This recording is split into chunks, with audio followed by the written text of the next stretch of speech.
You're listening to your brain on air. The program will begin shortly. Enjoy. Słuchasz swojego mózgu na powietrzu. Program zacznie się wkrótce. Ciesz się.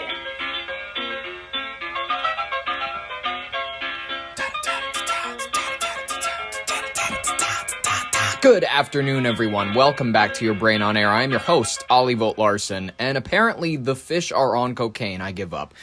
Salmon on cocaine, according to new studies, swim almost twice as far as normal fish. They swam 1.9 times farther per week and dispersed up to 12.3 kilometers farther across this Swedish lake, according to Australian researchers. Fascinating, but I don't understand why we needed to do said study. Salmon on cocaine swim almost twice as far, according to a new study. Who gave them the Fish coke? are exposed to benzoylecgonine, the primary chemical of the illegal drug cocaine, which is commonly detected in wastewater. Researchers from Griffith University in Australia monitored 105 juvenile Atlantic salmon over 8 weeks in a Swedish lake and found they swam 1.9 times farther per week and dispersed up to 12.3 kilometers further across the lake. The fish now, you can't trust eating fish, folks. They're junkies. Even the animals are junkies. No one is safe from the fentanyl epidemic. God damn you, Sackler family. Folks, are you on Team Jesuit or Team Freemasons? You're going to have to choose a side in the superficial war for domination in a few years' time. This is a Protestant nation, or at least it has been for a lot of its history. So who knows? My money, personally, is on the Freemasons. I think they're going to pull out a victory in I think the last quarter of this battle. Over the Luciferian Church of Catholicism, which I think, unfortunately, will not be able to last out this final battle between the two. Let's get honest, folks. Like apparently the United States government is about to get. Trump is saying that these alien disclosure documents are on their way. What do you guys think we're really going to get? Do you think we're going to get more blurry photos, graphs that show, we have detected movement from 40,000 feet to 0, and then we have photos of these craft under the water? I don't think they're going to go that far, ladies and gentlemen. I think what we're going to see is testimony. We're going to see maybe the government is officially going to acknowledge that these are a thing, but they're not going to give us any solid answers, because I feel as though they even if they did perfectly understand exactly what was going on with these devices, you have to assume that the government is honest with you about anything now, which they are not. They are not honest with you about their motivations now. They have never been honest with you about any prior knowledge. Think about it this way. Any technology that we get access to from the government, things like the internet, once we started to gain access to it, we found out that the government had been using servers like this for years beforehand. So they usually tend to hand over technology that is, we're going to debut this at a conference or something. They normally show things that are about 10, 20, maybe even 30, 40, 50 years old. So you have to assume that the government is honest with you now, which they are absolutely not. So I was listening to this clip from the Bill Maher show, which he, Israel core all the way. He is a peak Israel core, a talk show host. He routinely, goes out for that government to a ridiculous extent, which, that's within his rights. And he thinks that this is potentially an era of disclosure, honesty. This assumes that the United States government is honest or discloses anything honestly about anything, which they've never proven to any of us in their entire history. Let's hear what his thoughts are. Do you think we are headed, Congresswoman, for a full disclosure and transparency about UAPs, which we used to call UFOs? I do. I mean, I think it was just this week. Didn't they start a website for releasing this information? From my understanding, they're going to put it on the National Archives, but if they've booked the website, so I actually head up the disclosure task force in Congress on declassification of federal secrets. And what I will tell you is that's why you know so much stuff. I'm a nerd. In all seriousness, there's some things that we can't explain, and there is a problem with overclassification, but also when you have duly elected members of Congress being denied access, that's a problem because we're supposed to be the check and balance on some of these agencies. And so you'll see some interesting stuff. The federal government will never come out and tell you what to believe. I think they're here. Well, there's definitely stuff that we can explain. I'm not I'm shy still about searching it. for intelligent life on Earth. So I'll be Snarky joke. I'm still searching for intelligent life. We get it. All right, whatever. Do you think we're gonna get honesty? Do you think we're gonna get disclosure? Do you think that we're on the precipice of, Steven Spielberg is releasing an alien movie? I don't think what is every person I've been hearing talk about that film thinks that they're going to disclose the fact that human alien hybrids are walking among us. Bro, you are probably one of them. What are you even talking about at this point? These are people that are so lukewarm deep into conspiracy theories that they rely on popular culture to catch them up on the things that are around them. They were people that didn't get into Epstein, not in 2019. They didn't get into it in 2023, none of that. They got into it right around the time of the files dropping. This is when you started seeing people. This is the same era as on TikTok when people started to post like pictures of the baby teeth in McDonald's, and they were like, can you believe what McDonald's is actually putting in their food? We've known for a long, long time the hormones. We know about the ground up bones. We know about all that stuff that's unfortunately getting found. We just never had it in concrete confirmation in that sort of a government released way. So, we all felt comfortable eating it. I know I did. And then guess what? I haven't had, unfortunately, because I'm saying unfortunately because I know it's goy slop. I know it's garbage. I haven't had McDonald's since the file drop. It's unfortunate. I'm saying it's unfortunate because guess what? It's something that your back of the brain misses at times. You go like, oh man, I could go for. I know that it's the pseudo cannibalistic cravings that are telling me you need to go back to McDonald's for infant meat. But we all have to fight that urge as Americans. We all have to better ourselves for the sake of this nation, folks. We all are living in an era where apparently we all think, or at least a certain set of the United States thinks that we're going to be, busting open the truth. Suddenly the United States is going to get honest with us. That is assuming that we have leaders with integrity. We have leaders that want to steward the country forward with honesty in their hearts. And I'm not sold. I don't see it. I don't feel it in my heart. Is that pessimistic to say? Maybe it is. But folks, all I know is that Iran is attacking 3 ships. They've seized 2 in the Strait of Hormuz.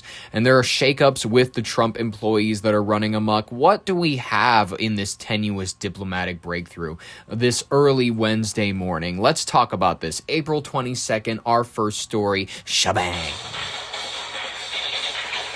The Iranian Revolutionary Guard, as I like to pronounce it, launched a brazen multi-ship assault in the Strait of Hormuz. This was a real Pirates of the Caribbean fight. They had people on ropes. They had there was families riding a ride in between the 2 ships that were fighting, and they were pointing at the pirates, the Persian pirates swinging onto the American vessels, and they were like, "Shit, that's cool, Dad, get a picture." Despite President Trump's announcement just hours earlier that the United States would indefinitely extend the ceasefire, boo-hoo.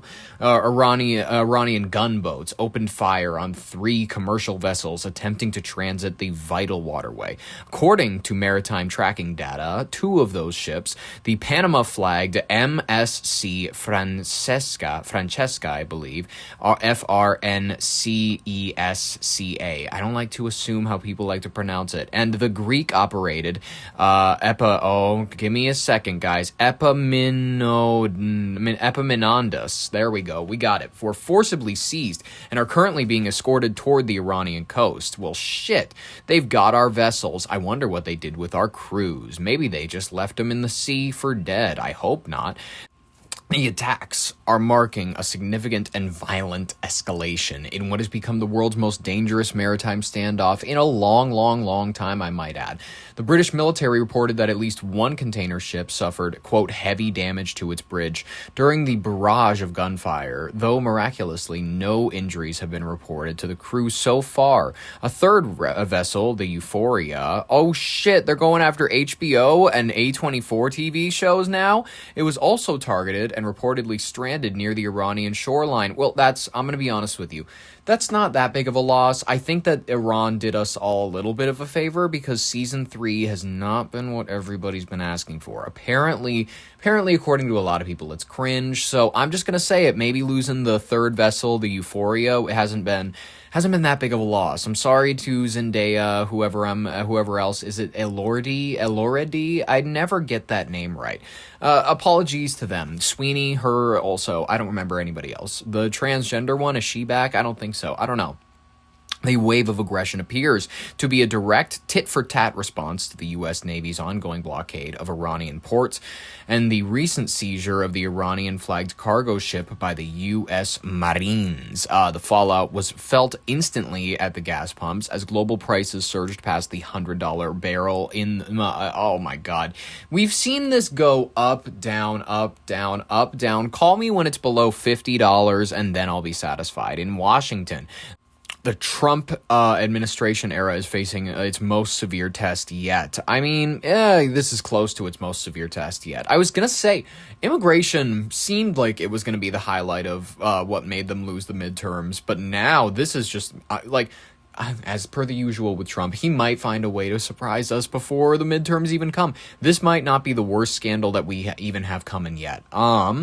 Apparently, while the president has extended the ceasefire to allow more time for peace talks in Pakistan, hardline advisors in Tehran are dismissing the move as a ploy, arguing that the blockade is no different than an active bombardment, with Iran now demanding a total lift of the U.S. naval siege before they return to the negotiating table. The indefinite ceasefire looks increasingly like a prelude to a much larger naval confrontation. Like, we're looking at the scale of maybe we're gonna have a battle. I don't know. It might be fun and interesting. I'm not fun and interesting for the people whose lives will be lost, but fun and interesting for the history buffs who will be alive to experience or at least live around the same time as history. Let's hear a little bit about this.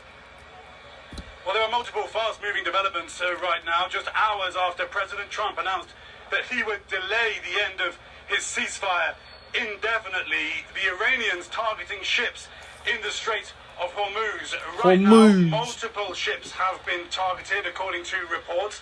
2 ships seized by Iran, according to Iranian state media. A 3rd ship targeted with gunfire. President Trump has been aiming to try to force the Iranians back to the negotiating table here in Islamabad. However, today it looks like the battle to exert control over the Strait of Hormuz has intensified.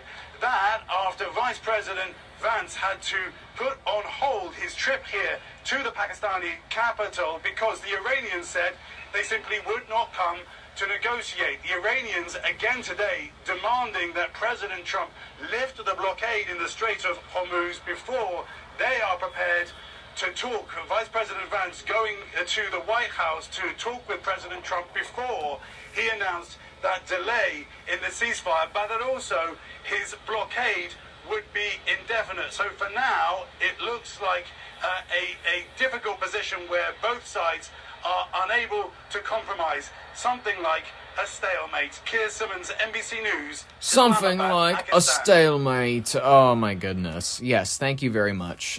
This war has everyone nervous. It has the logistically minded folks, the people that are like, I think about numbers all the time. It has the creatively minded people, the ones that are like, there is not one reality, there is everyone's reality, and truth is subjective, and it literally, there's the full range of humanity. No one is not left unnervous by this conflict. It's even touching the astrology, I think it's astrology community. They are freaking out in particular due to the fact that there is a spooky coincidence around the birth dates of the main people who are currently involved in the conflict that we are watching unfold. If you don't believe me, listen to the kooks. Listen, I'm one to hear a schizophrenic out. I'm one to hear someone, no matter how out there their ideas are, because I'm a person who believes that there are layers to the truth that maybe certain minds do have access to, that normal ones, just that normally operate, normally function, don't always have access to. So I believe that, hey, I believe in a schizophrenic is talking, listen, and learn. I don't care.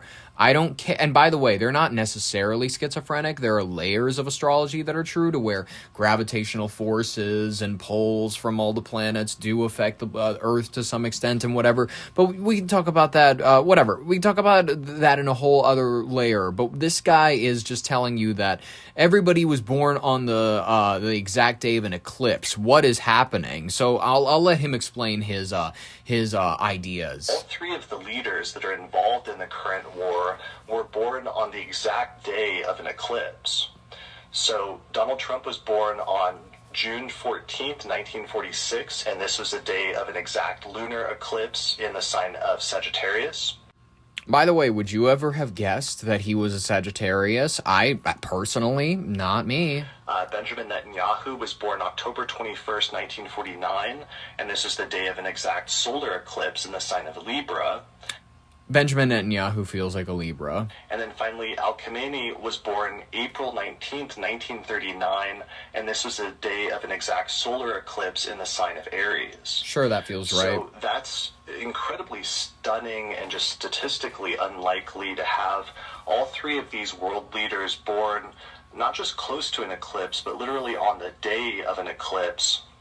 And then, of course, to have this important culmination point with all three of their lives happening during eclipse season, very near to an eclipse in the sign of Virgo, to that lunar eclipse that happened on March 3rd. Okay, I'm just gonna say it. He is a little out there in his thinking. We need to address the fact that it is creepy. It's weird that these guys were all born on solar eclipses. That feels a little pagan ritual-y, right? Doesn't that feel like an A24 movie where they reveal, oh, the leader of the three major countries of this world all were born on an exact a lunar or solar eclipse, and this is it just feels like a twist ending, kind of, in a weird way. Maybe I'm the only one that's interpreting it that way, but there is something weird to it. I'm not here to say that holds any weight, that this is the end of days or the end of time. But it certainly might be a reflectionary point for time. Let's talk about this, the recent firings in the president's cabinet. There are three, they're all women, and I'm just gonna say it. Maybe this is a case of sexism. Maybe it is. I'm not willing to discount that this is all this is all a case where he just hates women. That could be it. Could it be? And could it be? And could it be? And a lot of people are going to go, you shouldn't have this interpretation. It could be the case that all of these women were bad at their jobs. That is just now you might be pointing the finger and you might be going, now, Ollie, are you the sexist? No. I am implying that every person, regardless of gender, just so happens to be very unqualified for their jobs, as we have been seeing with Drinky Kash Patel, and also Drinky Pete Hegseth, and other kooks.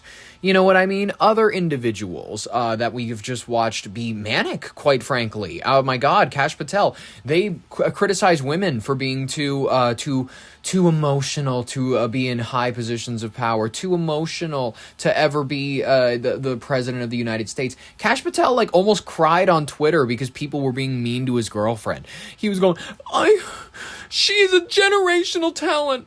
She can sing. What's a fucking female singer country? She could sing Jolene better than Dolly. He got teary-eyed. I could hear it through his typing. let's talk about all three of these women. I'm saying that all of his cabinet is in their own ways uniquely unqualified for their position. I think now this is also a twist where people are going to go, oh yeah, maybe his comment wasn't sexist in the first place. I think he's firing all of the women first because he doesn't particularly like them. Is that a out there crazy take? Let me know, okay? 3 Trump cabinet officials, all fired. Tres. And they all have something in common. They are all women. Mujeres. Now, let's be clear. These are women with pretty big problems, vastly different issues, but certainly they have had problems. The latest, Labor Secretary Lori Chavez DeRimmer was under investigation by the Inspector General inside the Labor Department for misconduct allegations, including having an affair with one of her security team members and also allegations of misused resources. And then there's Pam Bondi, who earlier this month was shown the door. She bent over backwards, we all remember, praising President Trump publicly as much as she could. But the president's perception, we understand, is that she didn't go after, prosecute his perceived enemies quickly enough.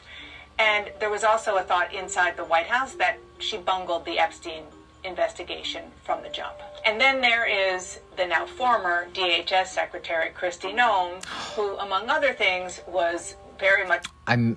Oddly enough, I miss her the most. I miss Kristi Noem the most. I know she's been appointed, Captain America of the General Protection of the Shield or something like that. I don't know. They gave her some bullshit title and whatnot so that her and her Black Widow husband could go and protect the United States. I don't know. Maybe they're going to be doing secret missions in Ethiopia or something. They're going to be taking out like a black king or something. There's going to be a Disney Plus show about it. They're going to be like the next Marvel couple. You know what I mean? He is going to be like this temptress. He's going to be this very kind of, skanky Black Widow type. Because Black Widow's dead in the MCU. They need to bring somebody back who's kind of that femme fatale type. And then they're gonna have Kristi Noem. She is gonna be, because nobody likes the new Captain America. Everybody is like, we want a white one again, or at least somebody who's a little closer to the lighter end of the spectrum. So we're gonna take Kristi Noem, and Trump said this actually because apparently he has huge influence at Disney. That Kristi Noem and her beautiful bodacious husband, they are going to be the new face of the MCU. I'm talking starring roles in Doomsday, TV shows on Disney Plus. We're thinking that we're going to give her like a 13 episode run to just kind of show you her origin story. And what is that origin story? She is a decorated I don't know, something. She's not really. She's a former employee of the Trump administration, disgraced, thrown out of her position for spending too much money on commercials. She returns to South Dakota, the small time. You know what I mean? She's not going to be in Washington D.C. for this. She's going to be there, and she is going to find out. It's going to be like Lanterns, kind of, where it's like you expect it to be this worldly, like kind of cool adventure, but it's just going to be taking place in one small little dirt pin town for the first season, like Yellowstone. And then her and her pseudo transgender husband, who is going to be obviously struggling. We're going to get the minority element in with him, because I think that counts. I'm pretty sure he's gender something, all right, so that's got to count for something. But we're going to have those two living in a South Dakota town, and then at the end of the show, Nick Fury and Donald Trump walk into their home after they've resolved the conflict of their town, and they go, "We have a mission for you. Actually, we were thinking that you and your husband can move in on Ethiopia. We believe that they are hiding the Ark of the Covenant." And then actually the first movie that they get is her and her husband finding the Ark of the Covenant. Disney, by the way, this is all, I'm writing this for them. I'm actually an executive producer, writer. I haven't been given director credits yet, but honestly, when you look at the amount of like directing photography I did for this project, I should be credited to some extent. This joke has been going on too long. Blamed for the mess with ICE in Minneapolis, but the straw that broke the camel's back for the president was the fact that she apparently spent north of $200 million on an ad campaign. Happens. Okay, so that's a lot. That happens. But, there are men in the president's cabinet who have had issues. The FBI director, Kash Patel, you remember the video of him drinking beer with members of the U.S. hockey team during the Olympics. Because he loves to crack a beer and celebrate with the buddies, or whatever. What did he say? The president was not happy about those images. Commerce Secretary Howard Lutnick, he said publicly in an interview that he didn't have any interaction with Jeffrey Epstein after 2005, but it later came out in the Epstein files that he, in fact, brought his family to Epstein's island. And don't... Listen, that's a trip for the whole family. He's a family man. What's wrong with you?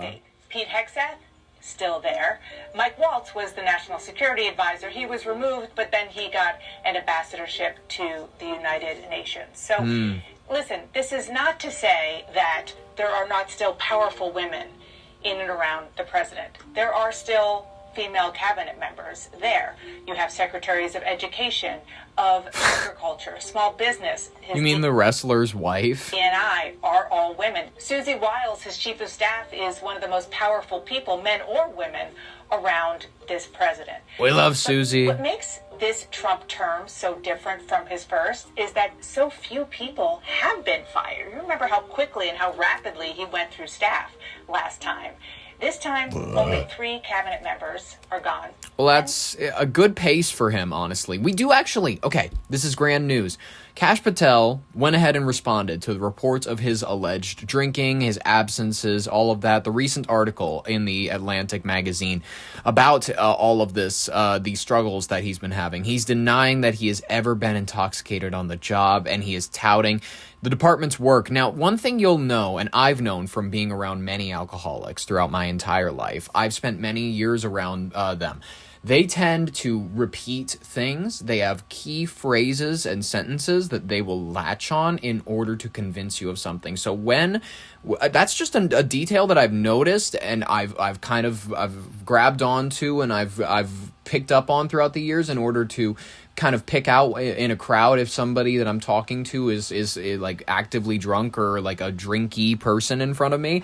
And it works, I'm going to tell you, 90% of the time. It's a good indicator. Repeating themselves, they'll more often than not have the same stories that they tell you over and over. They will, they're repetitive in their minds. So Kash Patel, let's hear his response, very cohesive as it is, and brown-skinned and beautiful as he is. Well, I do want to give you an opportunity to respond directly to the allegations in the Atlantic article that your unexplained absences created a national security risk.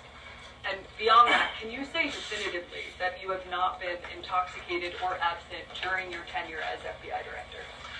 I can say unequivocally that I never listen to the fake news mafia. And as when they get louder, it just means I'm doing my job. This FBI director has been on the job twice as many days as every director before me. What that means is I've taken half as many days off as those before me.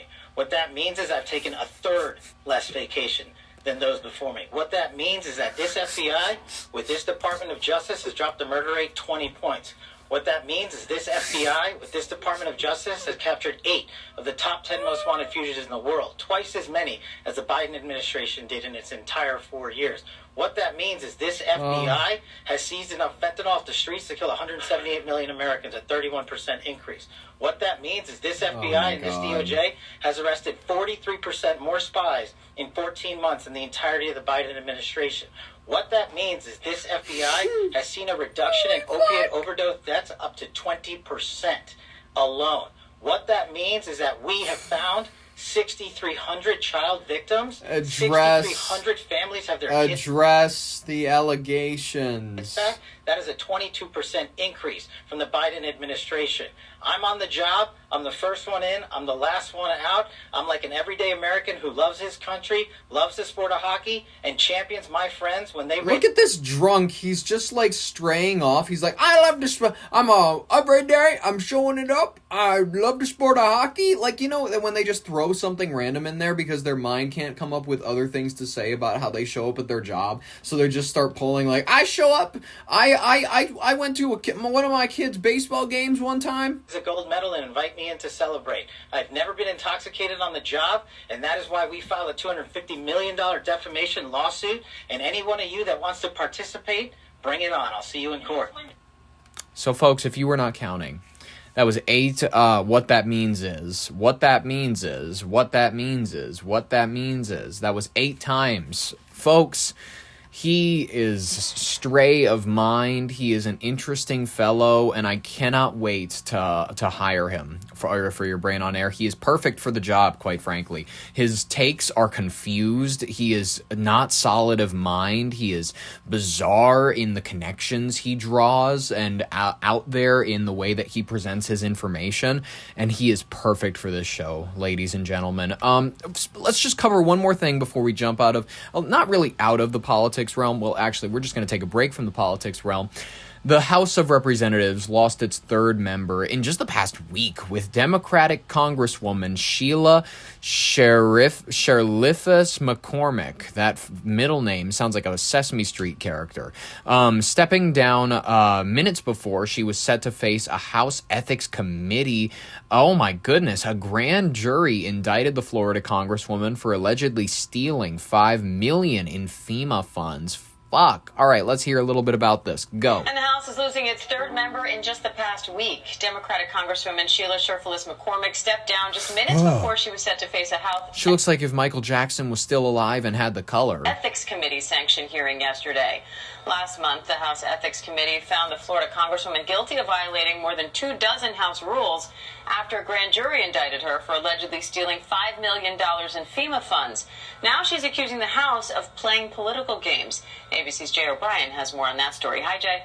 Hi, Jay. And Sheila Sherifus McCormick, Democrat of Florida, is now the 3rd member of Congress, member of the House, to... This girl is bug-eyed. Like, she always looks like she looks like she's wiping her nose, and she's from Florida, so you know that she's taking a 2-hour trip wherever she lives down to Miami every other weekend, and you know that she's got that yayo, and she is cracking a rock in the bathroom before she's showing up to these hearings.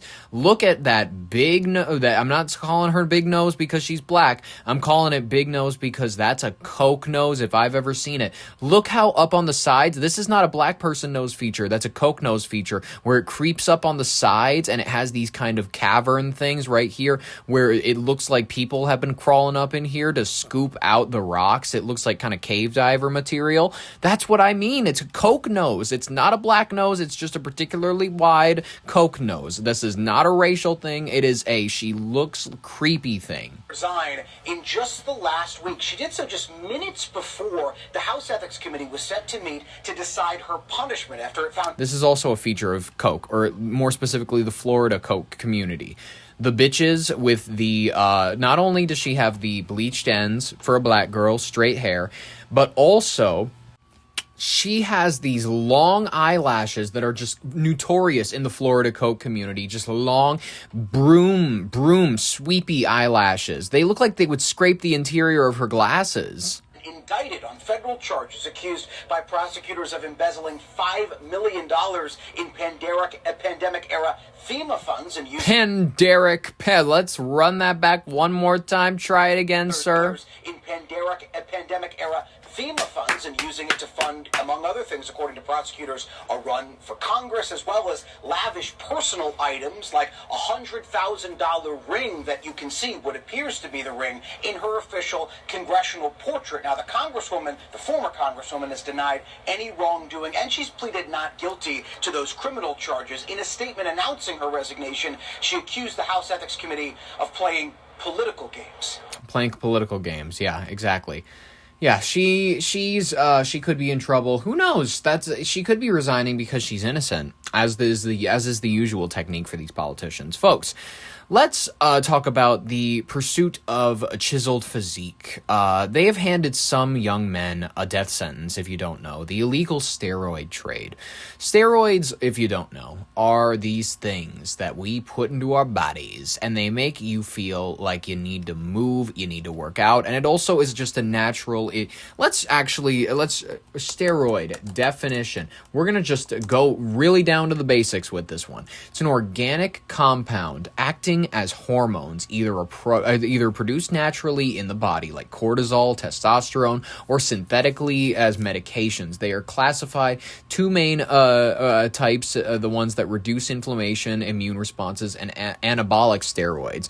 They promote tissue growth. They are used for treating disease, asthma, rashes, arthritis, and they improve athletic performance. That's not their only use, though.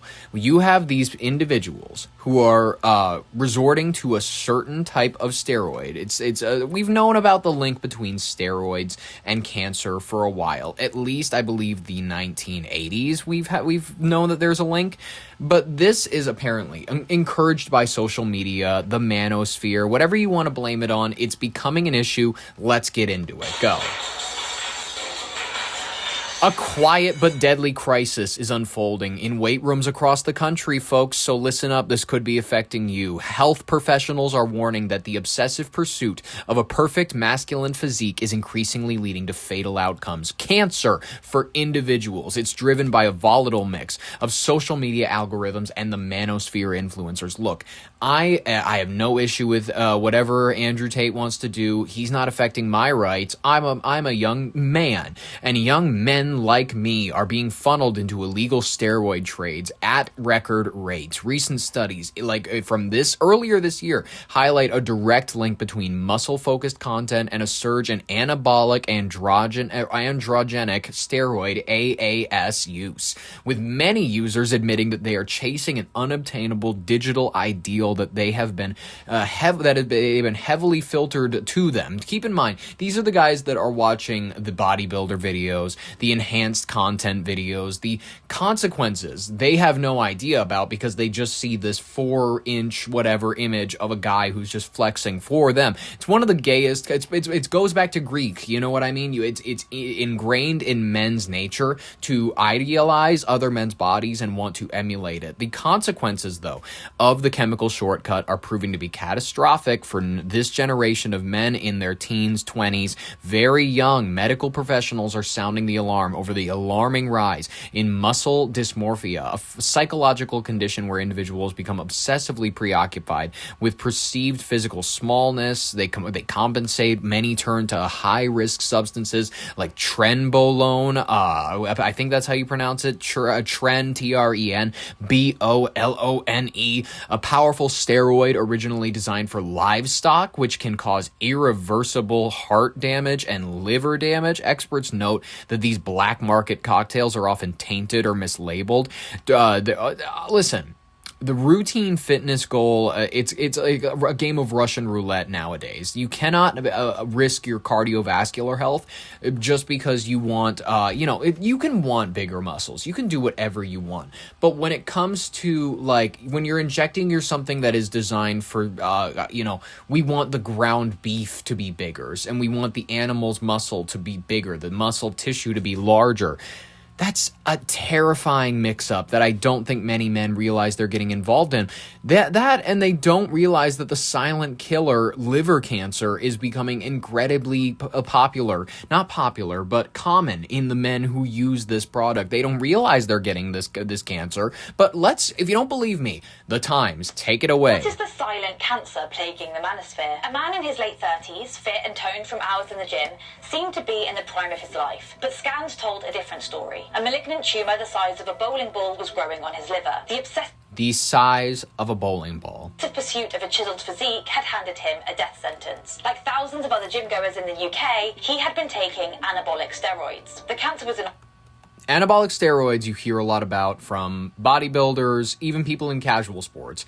These are the ones that you need to be nervous about. Operable. For his doctor, Stephen Wigmore, this was not the first young man he had treated for liver cancer after heavy steroid use. Wigmore said the illegal steroid trade in gyms, driven largely by young men chasing an ideal masculine body, had created a silent killer, encouraged by social media and the manosphere. He said the manosphere's interest in steroid use had neglected the risk of liver cancer, with some patients so obsessed with their image that they were reluctant to stop taking the drugs even after diagnosis, with the cause having been identified. The scale of the threat is hard hard to gauge because cases are rare, and most patients are oblivious to the risks. The link between steroid use and liver cancer was first raised in the 1970s, with sporadic reports in medical journals ever since. In 2019, the UK Anti-Doping Agency estimated that more than 1 million people were using steroids, most of them men. Liver surgeons are not alone in raising the alarm. Last year, Italian cardiologists warned of an escalating gymdemic, citing data suggesting a 5-fold rise in sudden cardiac deaths among bodybuilders globally over 15 years. Wigmore said primary liver cancer is exceptionally rare in men under 50, but when it does occur, the association with anabolic steroid use is strong. Many users are reluctant to admit taking them, but questioning often reveals years of unsupervised use. So, what is my advice? If you're into the chasing of physical excellence, if you're into getting that, David facing Goliath figure as a man, I would love to recommend to you that anabolic steroids, all of these, Walter White boiled down into a test tube drugs and shit like that, those were not available to the ancients and the most beautiful people that we've ever considered, quite frankly. A lot of you will go, those were soy boys. They sat around and ate olives all day. And it's like, well, many people considered them to be very gorgeous. And I understand that you can go protein dense, you can eat all the meat you want, and I encourage you to do so. I encourage you to chase that body that you desire. But when it comes to your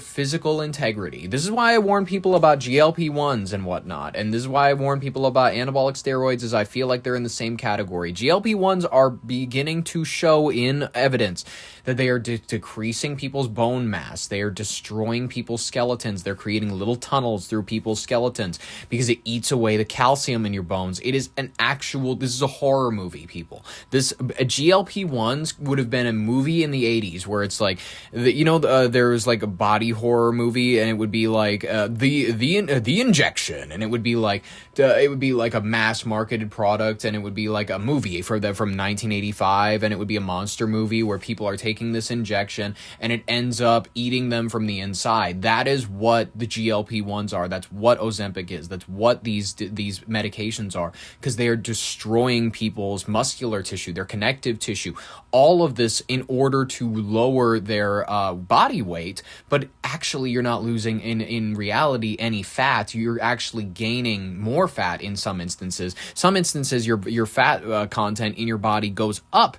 We don't realize all of the things that we're putting in our body, that we're putting in our body that's putting us in danger, all this junk. Kids these days are doing fucking whippets and galaxy gas until they get progressive paralysis. If you don't know about the galaxy gas shit, let me explain it to you, because I understand that I've looked at the statistics, the analysis, all that, analytics, is that what they call it?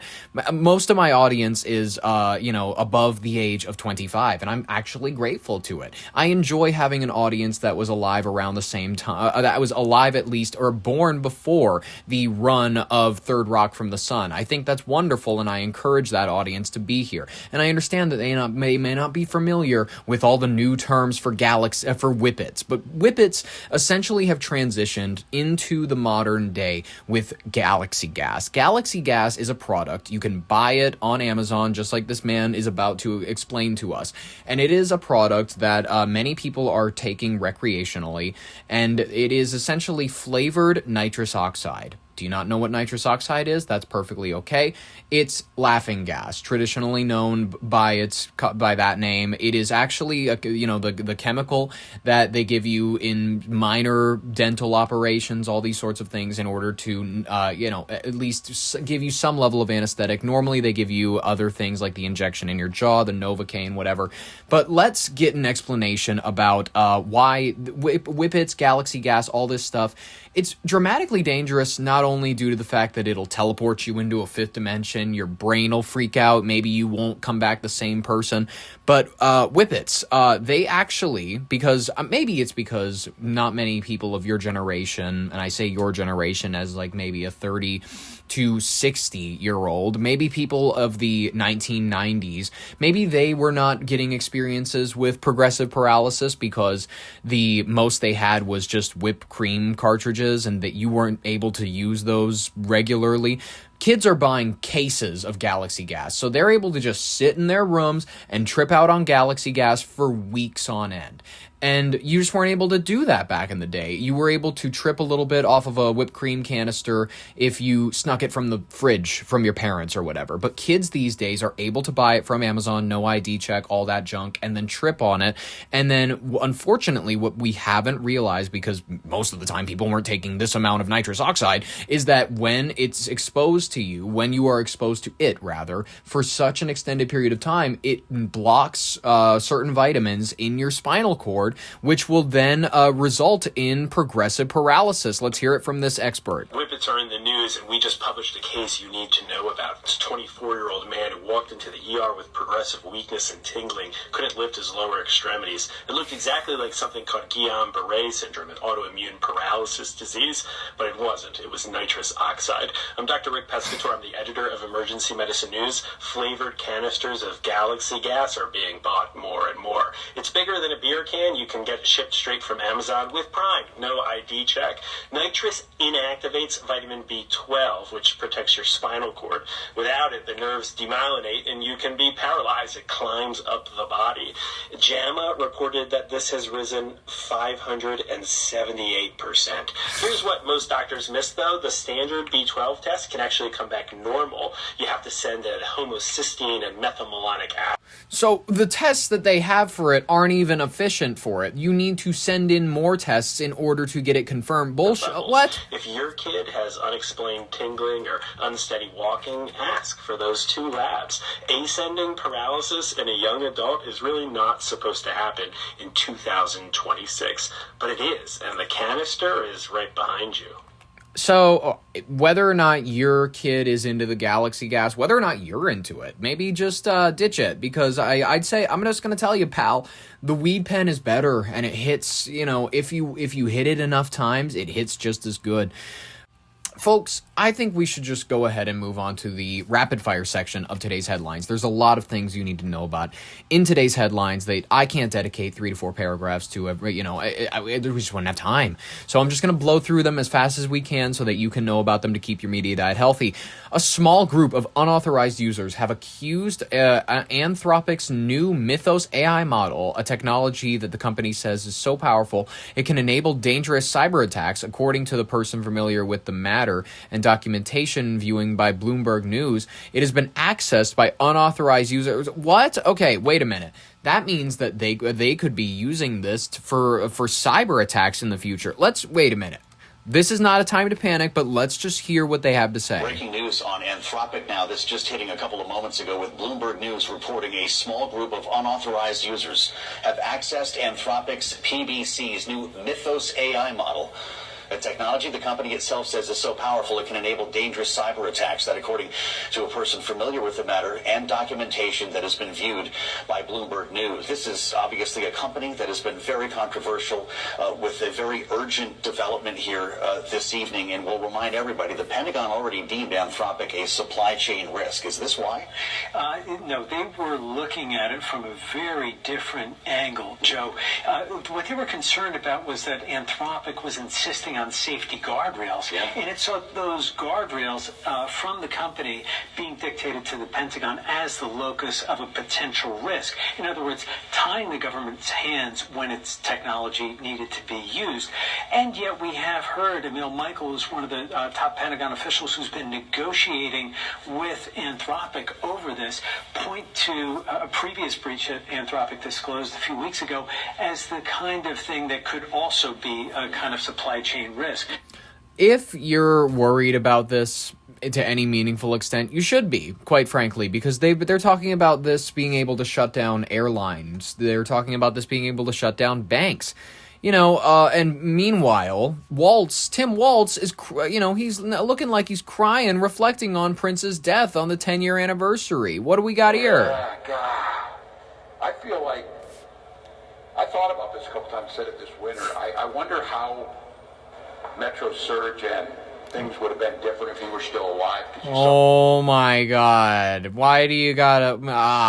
I wonder what he would have thought of. I wonder how the ice raids would have been different if Prince... Maybe he would have just strummed his guitar and blown away the people, and he would have saved Renee Good. He would have been like SpongeBob at the end of that movie. Some of the voices that were speak up on that. So I'm a 1999 guy.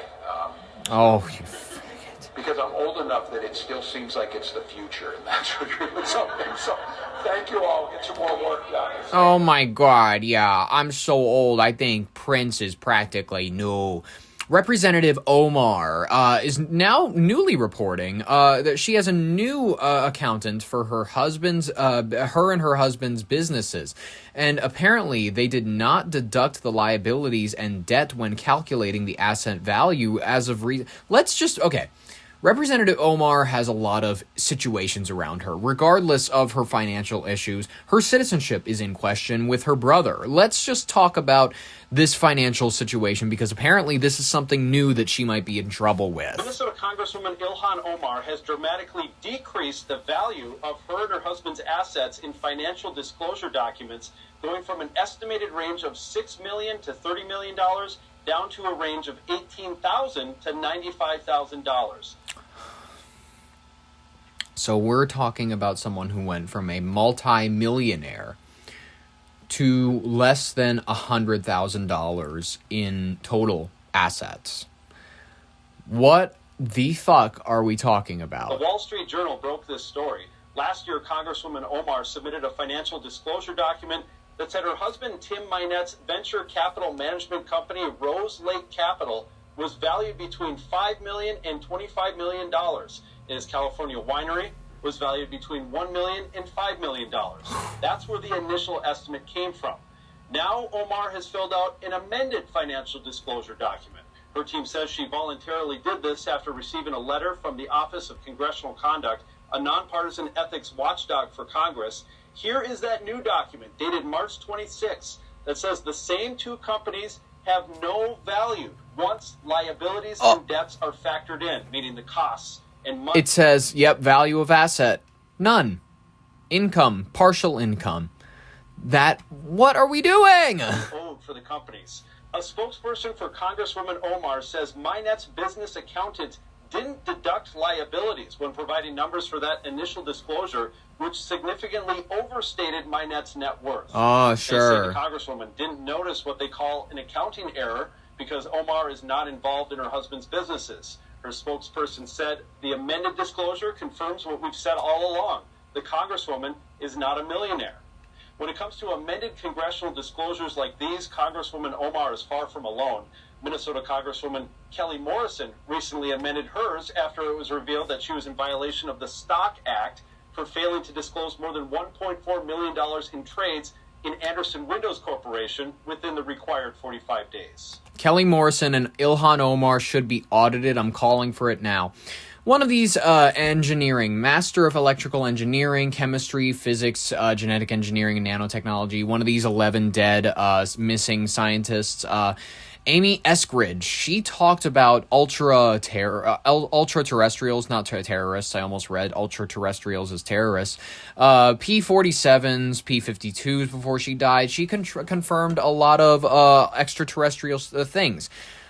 It's deeply curious that she joined the list of the dead or missing, given the fact that we have videos like this of her. So the ultra-terrestrials, I'll just tell you. The ultra-terrestrials, I think... Have you heard of the P-52s and the P-47s? Do you know what that is? They're us from the future. They're from here. They are you. They are me. They're from here, from the future. P-47 is present plus 47,000 years. P-52 is present plus 52,000 years. And basically there's a calamity, right? So there's like a apocalypse scenario in the near future. It wipes out most of like everything, man. And there's the ones that go underground and survive, right? And then there's the ones that somehow stay on the surface and miraculously don't die. Folks, she was an interesting person. Amy Eskridge, saying her name once again, just so maybe people can go out there and watch a few more of the content things that she put out there because they're quite interesting. Katie Couric is going after Governor Gavin Newsom, trying to test him, trying to make sure that he passes the liberal smell test. She's going, you've made previous comments about the transgender community. Oh, I are even talking about them when they are being persecuted by the Republican community.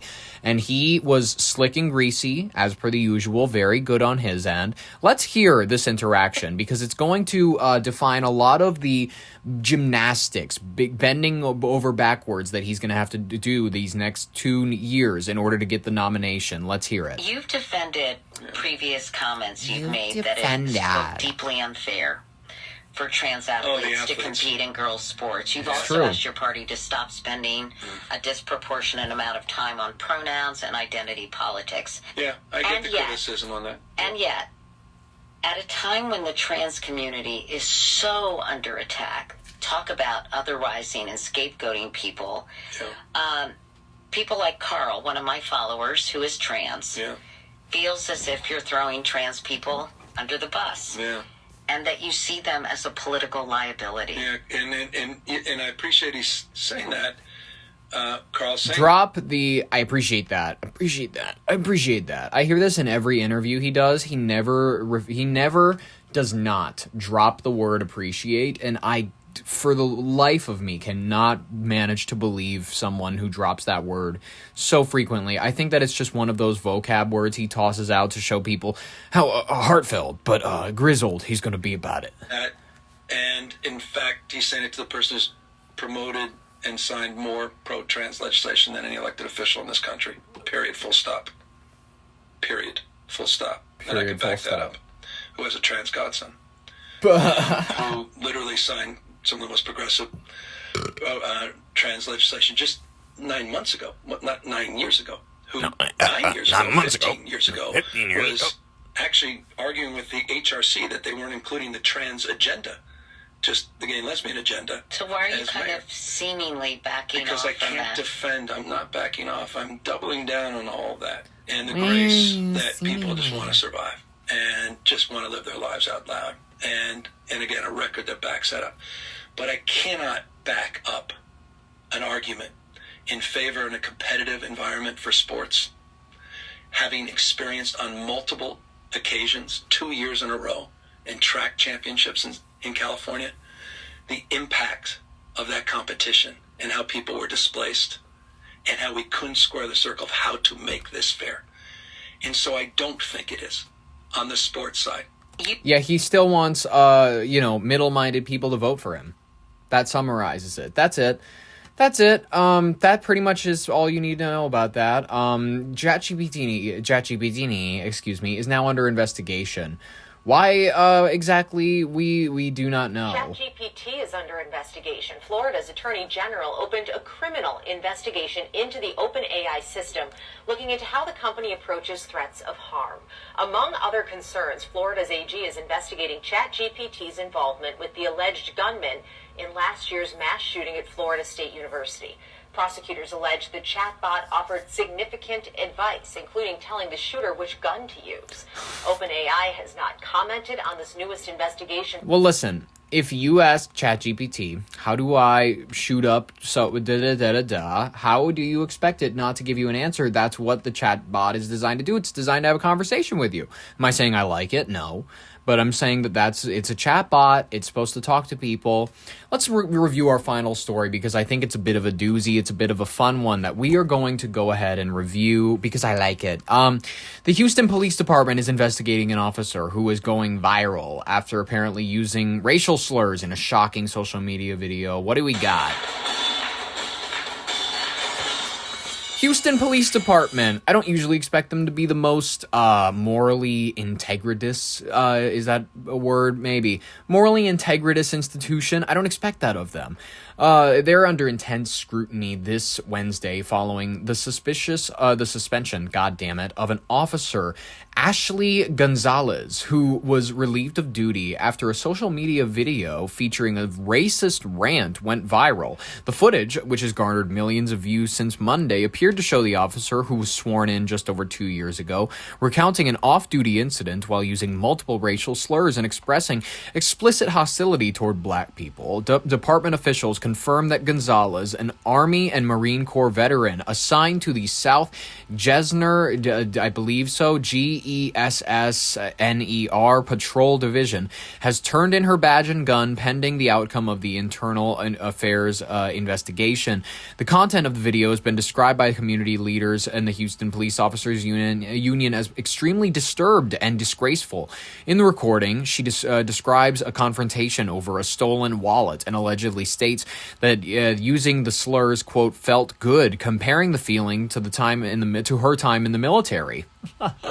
That's awesome. The union issued a stern statement emphasizing that it does not condone or tolerate such behavior, noting that as one of the most diverse departments, of course, in the nation, maintaining public trust is paramount, just like the Paramount Skydance. This controversy comes at a particularly sensitive time for law enforcement in Texas, as local departments are struggling to balance community relations with internal discipline. The Harris County District Attorney's Office has noted that no criminal action is currently being looked at or taken into consideration. The formal process is in place to notify defense attorneys of any conduct that could impeach an officer's credibility in court, as HPD works to verify the full authenticity and context of the recording. The viral nature of the incident has reignited a fierce citywide debate over the vetting process for new recruits and the standard conduct expected of those in uniform.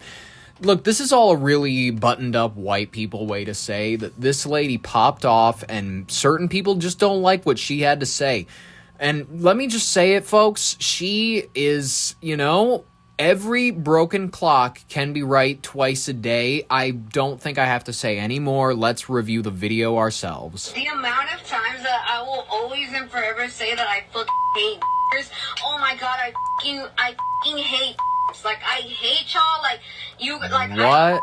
Oh, we were slaves, this and that, I don't give a but, like, for a reason you guys were slaves, you guys don't Well, okay, know. that's, I guess, a good point. I mean, first of all, she started off really poorly. She goes, I hate N-words. And, like, listen, if you want to make a point about how racial division in this country is ridiculous and how black people use the race card way too often, go ahead and make that point. I often do on this show. But maybe refrain from the hurtful phrase. By the way, my question here is, does she know about said camera? Does she know that she's being recorded? It seems like she does, as she willingly looks into the camera. Anything better than the fucking steal. Like, oh my fucking god. Like, I was literally eating fucking food with my friend. He had his, oh my god, like, I don't know, por Dios, por gracias de fucking Dios, I had my fucking wallet. This bitch has the audacity to make fun of black people, to be racial towards black people. Meanwhile, she's speaking Spanish so Daffy Duck quick. It's goofy. I'm sorry. Like, my whole purse, and those, like, that literal fucking small shit decided not to fucking steal my fucking wallet. Oh my god, I would have grabbed my heel and, like, what the out of that. But, like, whatever, right? But, no or nothing. Y'all don't know how good it felt to say like out loud, like goddamn, like oh my god, I felt like I was back in the Marine Corps. Like I kid you not, I don't know what the fuck came over me. I grabbed that by the neck and I was like, come here, you fucking. And oh my god, like I felt like the world just stopped. Like it was just peace. Like I don't know. And then he was just like even I in my head I was like, damn, te pasaste, because I called him a dog. Like imagine the downtown were there, they're gonna beat in my ass. And then he like stops and just call me a I was like, you're a I was like, oh my god,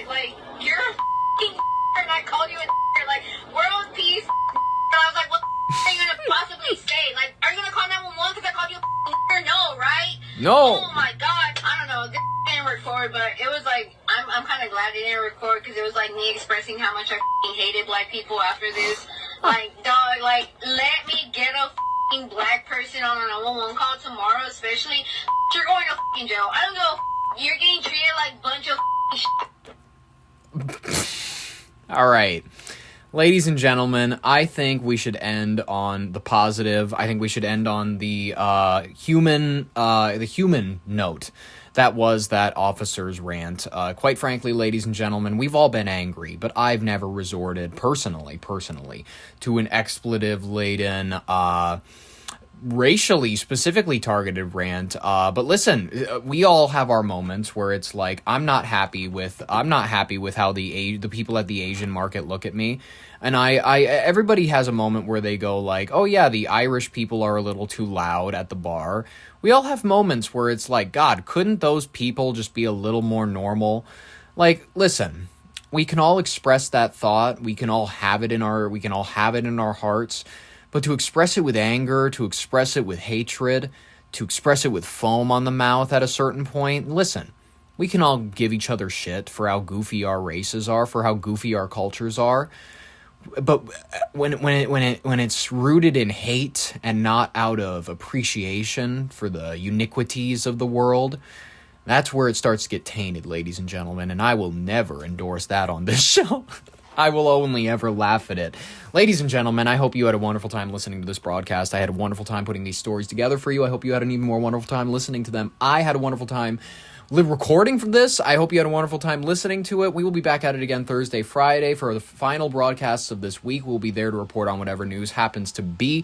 In the meantime, subscribe if you want more, like if you liked it, ring the bell for notifications. I've been Ollie Vogt Larson with your brain on air. Thank you so very much for listening, and bye-bye.